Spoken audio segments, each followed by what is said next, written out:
Call came on a Tuesday morning while I was standing at my kitchen counter waiting for my coffee to finish brewing. I almost didn't answer. The number wasn't saved in my phone, and at 63 years old, I've learned that unknown numbers rarely bring anything good. But something made me pick up. Some quiet instinct I've never been able to fully explain. Mom. One word, that's all it was. And yet I had to grab the edge of the counter to keep myself upright. I hadn't heard my daughter's voice in 11 years. My name is Winifred Cole. Most people who knew me back then called me Winnie.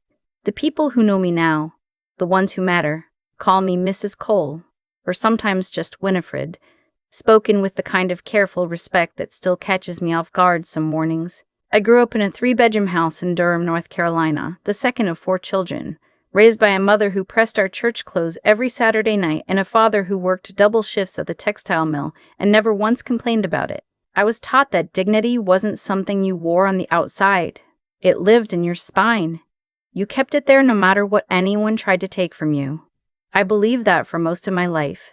There were years, though, long, grinding years, when I wasn't sure I had any spine left at all. I met my ex-husband when I was 28. I won't use his name here because he doesn't deserve the space. I'll call him what my mother called him after everything fell apart. That man. That man was charming in the way that certain people are charming. Completely, effortlessly, like it cost them nothing. He had a wide smile and a way of making you feel like the only person in the room. I was working as an office manager for a small accounting firm in Raleigh at the time. He was a contractor. We met at a mutual friend's cookout in July, and by September, we were spending every weekend together. And by the following April, I was pregnant. We got married in a small ceremony at my parents' church. I wore my mother's pearl earrings. I was happy. I want to say that clearly because sometimes, looking back, people assume the warning signs were obvious from the beginning. They weren't. Or maybe they were, and I just wasn't looking. I was in love, or something that felt enough like love that I didn't ask too many questions. Our daughter was born in December. We named her Simone. She had his nose and my eyes, and the most serious expression I had ever seen on a newborn. She looked at the world like she was already taking notes on it. For a few years, things were fine. Not perfect. That man had a temper that came and went like weather, and his mother had opinions about everything from how I folded laundry to how I disciplined my own child, but fine enough. We had a house. We had routines. I told myself that was enough. It wasn't, of course. It never is. The unraveling started when Simone was 4. That man had been spending more time at his mother's house, which sat about 20 minutes outside the city. His mother. I'll call her what she was to me then, which was my mother-in-law. Though later I'd find far less polite words. Had never liked me. She was a small, precise woman who had raised 3 sons and believed, with absolute conviction, that none of their wives had ever been good enough. I was no exception. She thought I was too independent, too opinionated. She told that man once, within earshot of me, that I acted like I didn't need a husband. She meant it as an insult. I probably should have taken it as a compliment. What happened next is something I've spent 11 years trying to find the right words for. That man left. He packed a bag one Thursday evening, told me he needed space, and didn't come back. I wasn't entirely surprised. What I wasn't prepared for was what came after. His mother started talking. I don't know exactly what she said or to whom she said it first, but the stories spread through that family like smoke through a house. Quiet, invisible, and absolutely suffocating. The story was that I had been unfaithful, that I had been seeing someone from my office, that Simone might not even be his. None of it was true, not a single word. I had never been unfaithful to that man, not in thought, not in action. I had given him 7 years of complete devotion, and he repaid me with a lie that his family then handed to my 5-year-old daughter like a gift. Simone was young enough when the divorce happened that she absorbed what she was told rather than what she experienced. Children do that. They fill the gaps with the stories the adults around them provide. And the adults around Simone, her father, her grandmother, 2 aunts, and an uncle who all lived within 15 minutes of each other, filled every gap with the same version of events. Her mother was not a good woman. Her mother had done something shameful. Her mother had broken up the family. I fought for custody. I want that on record. I hired an attorney I couldn't afford, a woman named Barbara who worked out of a small office on Fayetteville Street and had the kind of quiet tenacity that never made headlines but won cases. We went to court twice. Both times, that man's family showed up en masse. His mother, his brothers, their wives, a cousin who had apparently witnessed something that no one could quite specify but was very certain about. I had my own witnesses, my co-workers, my pastor, my sister. None of it was enough. The judge awarded primary custody to that man. I got every other weekend and alternating holidays. I remember sitting in the parking garage after the second hearing, still in my good navy blazer, and I couldn't move. I just sat there in my car for 45 minutes because I could not figure out how to put the key in the ignition. The every other weekend became every other weekend with conditions. Then it became phone calls only. Then the phone calls stopped getting answered. I would drive to that man's house on my designated Saturdays and ring the doorbell and no one would come to the door, even when I could see lights on inside and hear the television through the front window. I filed a complaint with my attorney. She filed a motion. Something would happen, and then something else would happen, and meanwhile Simone was growing up without me. I moved back to Durham. My mother was getting older, and my father's health was declining, and I needed to be somewhere I had people. I got a job managing accounts for a construction supply company. Small operation, family-owned, nothing glamorous. I rented a one-bedroom apartment on the second floor of a house off Roxborough Road, and I learned to live with a silence that had a particular shape to it, the shape of a child who wasn't there. I called every week for 3 years. Sometimes the calls were answered, and I would get 3 or 4 minutes of monosyllabic responses before the line went quiet. More often, I got voicemail. I never stopped leaving messages. I don't know if she ever heard them. I suspect her grandmother deleted most of them before Simone was old enough to check the phone herself. I want to be honest about what those years did to me. It would be easy to say I kept my chin up, kept moving forward, stayed strong.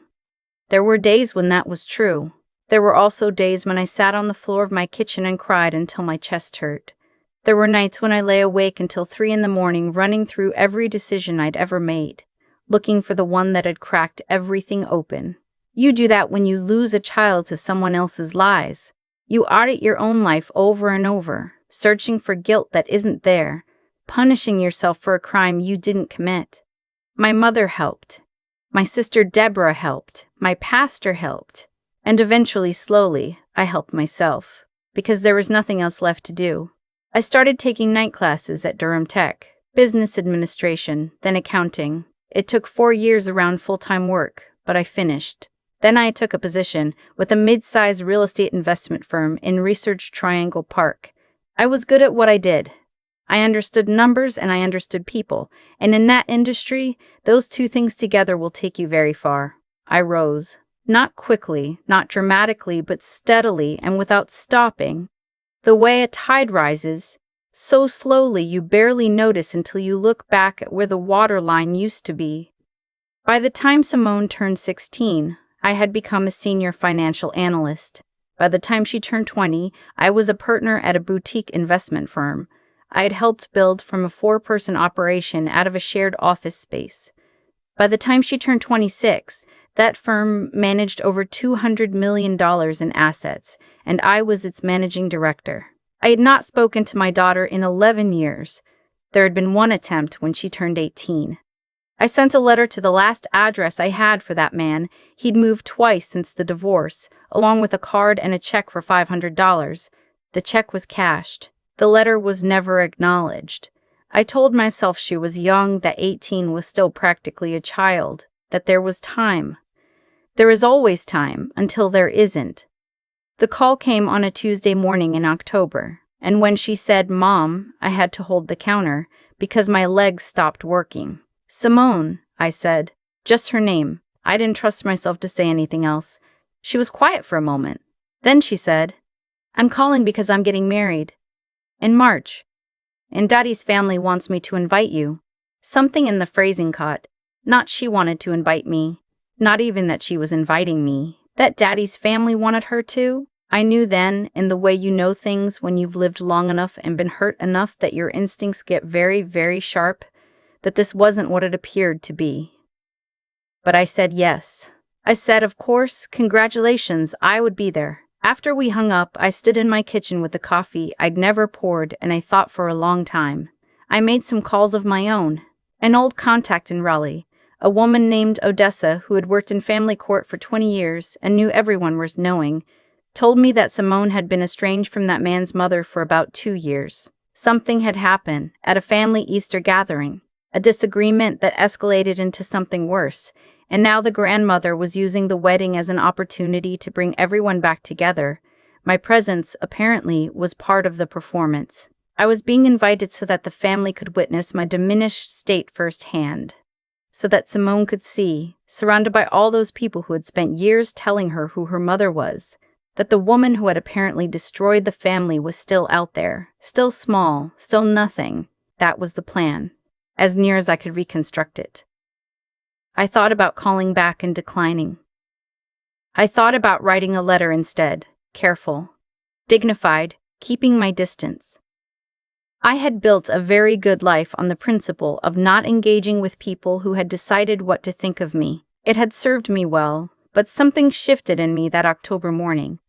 Maybe it was the 11 years. Maybe it was the particular cruelty of being invited not to celebrate my daughter's wedding, but to be displayed at it like evidence. Maybe it was simply that I was 63 years old and I was tired. Not of living, not of working, but of being treated like a chapter in someone else's story, instead of the author of my own. I called my assistant, a sharp young woman named Priya, and I told her to block off the second weekend of March. Then I made 2 more calls. The wedding was at a hotel in Raleigh, a mid-range property with a banquet room that held about 150 people. I knew the area. I had driven past that hotel many times.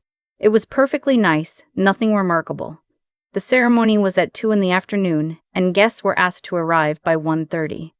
I arrived at 1:15.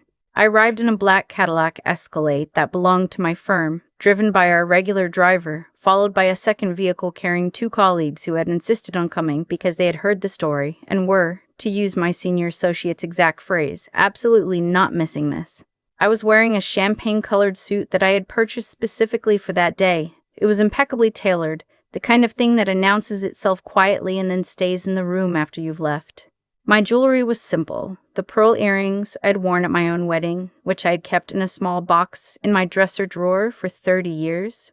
My hair was silver now, fully silver, and I wore it exactly as it was because I had decided some years ago that I wasn't going to apologize for any part of how time had moved through my body.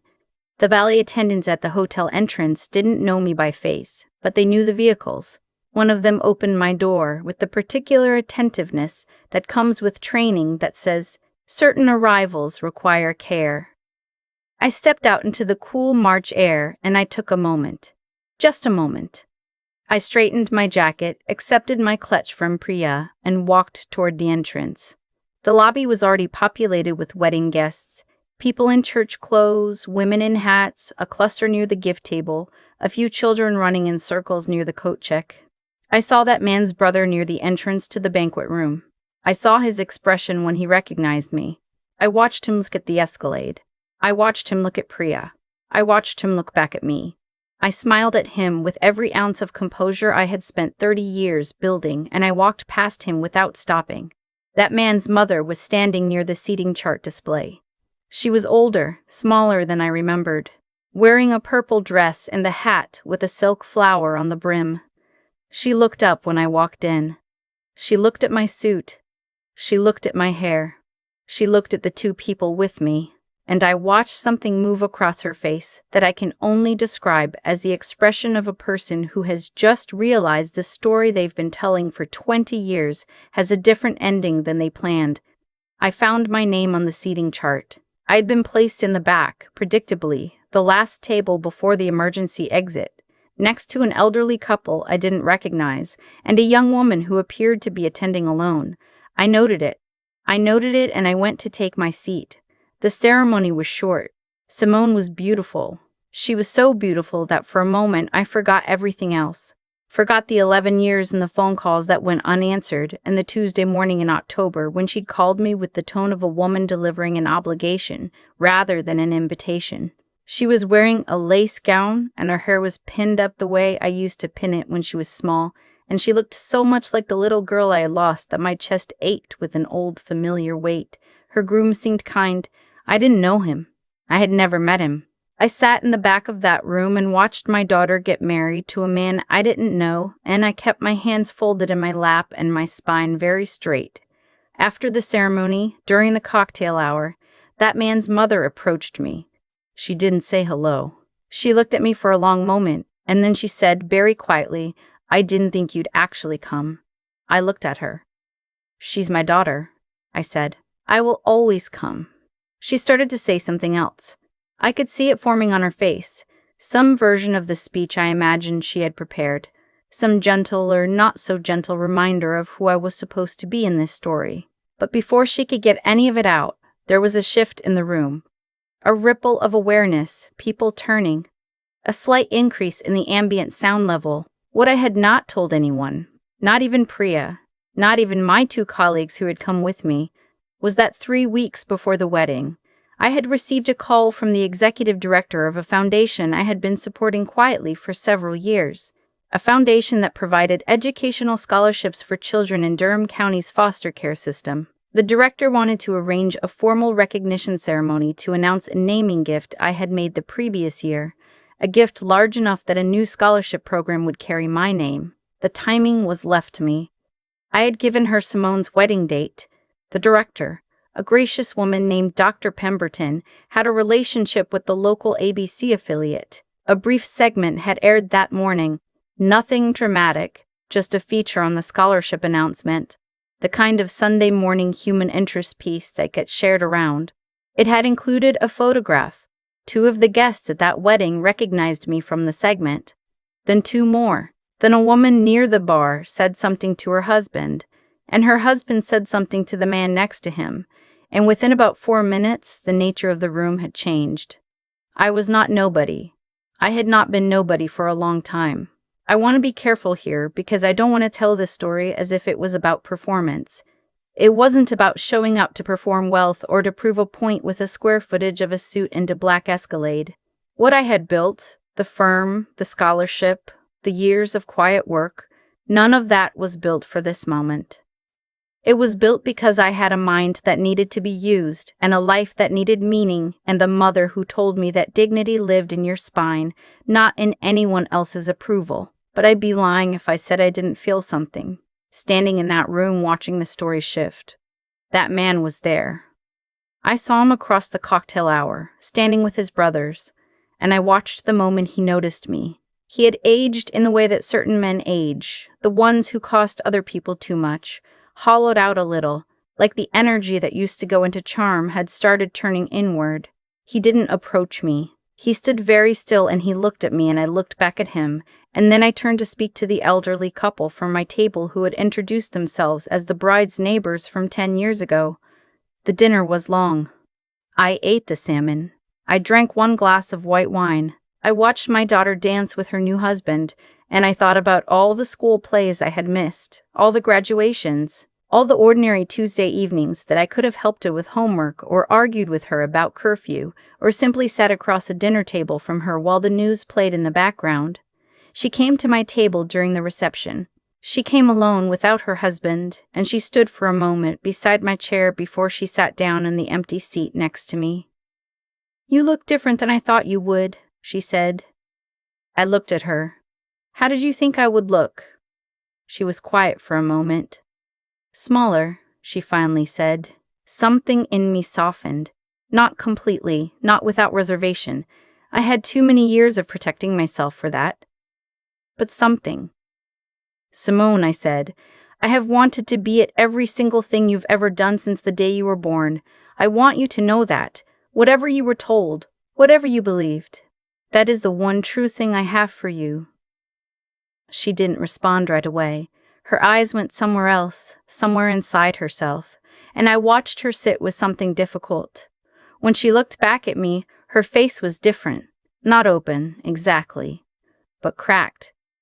like a window where the seal has started to give. Grandma told me, she said slowly, that you remarried, that you had other children, that we were better off without you. None of that is true. I know, she said. I figured some of it out on my own. When I was about 19. She paused. I didn't know how to call you. You called me last October, I said. That took me 4 years, she said, and I still made it sound like it wasn't my idea. I looked at my daughter, this woman I had last held when she was a little girl with serious eyes, and I wanted to say 100 things. I wanted to reach across the 11 years and all of it and pull her back. But I am 63 years old, and I have learned that the wrong words in a fragile moment can shatter things that take years to rebuild. So I said, we have time, if you want it. She looked down at her hands, her new wedding ring catching the light. Then she looked up at me and she nodded. Just once. I did not go to the after party. I said my goodbyes, thanked the young couple at my table, and walked out to where my driver was waiting. The night air was cold and clear, and the parking lot was lit with those thin overhead lights that make everything look a little cinematic. That man's mother was standing near the entrance when I left. She didn't say anything. She watched me walk out, and she said nothing. I didn't say anything either. There was nothing left to say. In the car on the way back to my hotel, Priya asked me if I was all right. I thought about the question for a moment. Really thought about it, the way you do when someone asks something simple and you realize the answer is actually complicated. Yes, I said. And I meant it. Here is what I want you to understand about all of it. I did not build my life to get back into that room. I built my life because I had to, because my daughter needed me to be something worth coming back to if she ever found her way back, and because my own mother's voice in the back of my head would not let me stop. The firm, the scholarship, the tailored suit, those weren't weapons. They were just the result of 30 years of a woman refusing to disappear. But I'll tell you something else. When that man's mother looked at me in that lobby and I watched the story change on her face, when she realized she had spent 20 years telling everyone who Winifred Cole was, and Winifred Cole had turned out to be something she never accounted for, I felt something that I am not ashamed to name. I felt the ground level. Not even, just level. Just the quiet, solid feeling of a thing being set right after a very long time of being wrong. Simone called me 2 weeks after the wedding. We talked for 40 minutes. It was awkward in places, careful in places, and there was one moment about 20 minutes in where we both got quiet at the same time, and I thought the call might fall apart. But it didn't. She told me about her husband, about the apartment they were renting in Charlotte, about the job she'd just started at a healthcare consulting firm. She asked me about my work. I told her a little. Not everything. There was too much, and it wasn't the right time for inventory, just enough that she could start to see me. At the end of the call, she said, "Same time next Sunday?" "Same time next Sunday," I said. I hung up the phone and I stood in my kitchen in the quiet morning light, and I thought about my mother pressing church clothes on Saturday nights, about my father working double shifts without complaint, about the shape of a spine and what it means to keep yours straight through years when everything is trying to bend you. I thought about a little girl with her father's nose in my eyes who had grown into a woman who was brave enough to call, even when it took her 4 years, even when she made it sound like someone else's idea. That kind of bravery is inherited. I know where she got it from. I poured my coffee. I sat down at my kitchen table by the window. Outside, the neighborhood was just starting to wake up. A neighbor walking a dog, a car pulling out of a driveway, a bird doing something insistent in the oak tree at the edge of my yard. I did not forgive that man's mother. I want to be honest about that. I don't think forgiveness is always what people say it is, some clean, releasing thing that sets you free. Sometimes the freest thing you can do is simply stop letting someone live rent-free in your anger. Stop spending your energy on a story that isn't yours to carry anymore. That is different from forgiveness, and it is no less powerful. I set her down. I set all of it down, and I sat in my kitchen with my coffee and the Sunday morning quiet, and I was, for the first time in a very long time, exactly who I'd always been trying to become. I've thought about what to call what happened to me over the last 30 years. Not the easy version, not she struggled and then she succeeded. but the actual shape of it, the way the bad things didn't just happen once and stop, the way they layered, the way a lie told to a 5-year-old can live in a family for 2 decades and still be standing when you walk into a hotel banquet room in a champagne suit at 63. Here's what I know. What that man's mother did, the story she built, the years she spent maintaining it. It cost her something she didn't account for. It cost her the ability to see Simone clearly. She was so invested in who I was supposed to be that she never noticed who my daughter was actually becoming. A woman who, at 19, started quietly figuring out that the story didn't add up. A woman who spent 4 years building up the nerve to dial my number. That's not nothing. That's a kind of moral intelligence that nobody taught Simone. She found it on her own, underneath all those years of being told what to think. I believe that how you treat people when you have power over them leaves a mark that doesn't fade, not in some cosmic, abstract way, just practically in the real world, in the way that people remember. Simone remembered. She was a child when they put those ideas in her head, but she grew into a woman with her own eyes, and what she eventually saw didn't match what she'd been told. That gap between the story and the truth is where everything changed. Not because I did anything to force it, because the truth has a weight to it that eventually becomes impossible to keep buried. What I did for all those years was stay, not in that man's life, not an orbit of people who had decided what to think of me, but in my own. I stayed in my own life. I kept building it. I went to night school when I was exhausted. I took the job that paid less but taught me more. I made the calls. I sat in the meetings. I did the work that no one was watching and that wouldn't pay off for years. Not because I was waiting for a moment in a hotel lobby. I didn't know that moment was coming. I did it because the alternative was to let what they said about me become true. To actually become small. To actually disappear. To hand them the ending they had written for me. That is the thing I want to say clearly. Nobody who treated me the way that family treated me had any power over who I actually was. They had power over my circumstances for a while. They had power over Simone's perception of me for a while. But they had no power over what I did with my time, with my mind, with the years I was given. That was mine. It was always mine. And no lie, no matter how many people repeat it, no matter how many years it circulates, can take from you the thing you're actually doing with your life. Simone called me the Sunday after the wedding. We talked for 40 minutes. It was imperfect and careful and real. That's where we are, not healed. I want to be honest about that.